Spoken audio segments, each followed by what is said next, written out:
1000 ગંગા સ્નાન જેટલું પુણ્ય. હોળી પહેલા આ દિવસે આંબળા વૃક્ષની પૂજા કરવાથી તમામ પાપો નાશ પામે છે. પરમપિતા બ્રહ્માજીનું પ્રાગટ્ય થયું. અશ્વબિંદુમાંથી જ આંબળાનું વૃક્ષનું પ્રાગટ્ય થયું. આ વૃક્ષ તમારા અક્ષુમાંથી નીકળ્યું છે, એટલે તેમાં તમામ દેવતાઓ નિવાસ કરશે. માનસિક શાંતિ, આર્થિક સ્થિરતા અને અંતે મોક્ષની પ્રાપ્તિ. શું તમે જાણો છો કે એક એવી એકાદશી છે જેનો ઉપવાસ કરવાથી 1000 ગંગા સ્નાન જેટલું પુણ્ય મળે છે અને માત્ર આંબળા વૃક્ષની પૂજા કરવાથી ભગવાન વિષ્ણુ પ્રસન્ન થાય છે. આજે જાણીએ આમલકી એકાદશીનું મહાત્મય, વ્રતવિધિ અને ચમત્કારિક કથા. આમલકી એકાદશી ક્યારે આવે છે? આમલકી એકાદશી ફાગણ માસના શુક્લ પક્ષની એકાદશી તિથિએ આવે છે, હોળી પહેલા. આ દિવસ ભગવાન વિષ્ણુ અને આંબળા વૃક્ષને સમર્પિત છે. આંબળા વૃક્ષમાં ભગવાન વિષ્ણુનો વાસ માનવામાં આવે છે.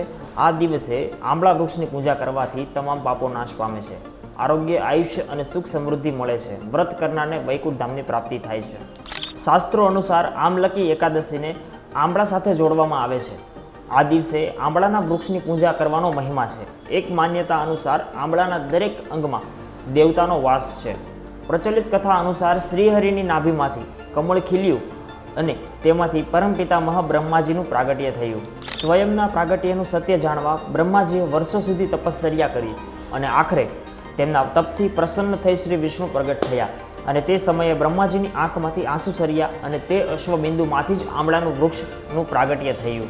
શાસ્ત્ર અનુસાર આંબળાના વૃક્ષનું પ્રાગટ્ય તે દિવસે એટલે કે ફાગણ સુદ એકાદશીના તિથિના દિવસે થયું હતું.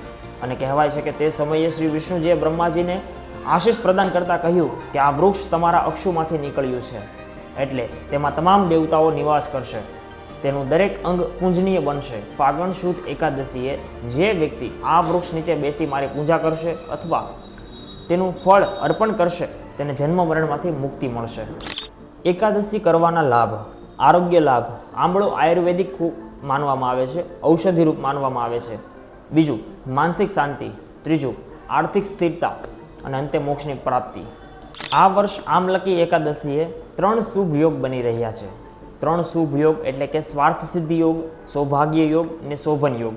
માન્યતા અનુસાર આ શુભ યોગમાં એકાદશીનું વ્રત કરવાથી સવિશેષ લાભની પ્રાપ્તિ થાય છે. રંગભરી એકાદશી. શા માટે આને રંગભરી એકાદશી તરીકે પણ ઓળખવામાં આવે છે? આમ તો એકાદશીનો અવસર એ શ્રી કૃષ્ણ ભગવાનની પૂજા કરવાનો અવસર છે, પણ આમલકી એકાદશી એ એકમાત્ર એવી એકાદશી છે કે જે દિવસે શિવ અને પાર્વતી બંનેની પૂજા કરવાનું પણ વિધાન છે. આ દિવસે શિવ પાર્વતીને હોળી રમાડવામાં આવે છે, જેને લીધે આ એકાદશીને રંગભરી એકાદશી કહેવાય છે. આભાર.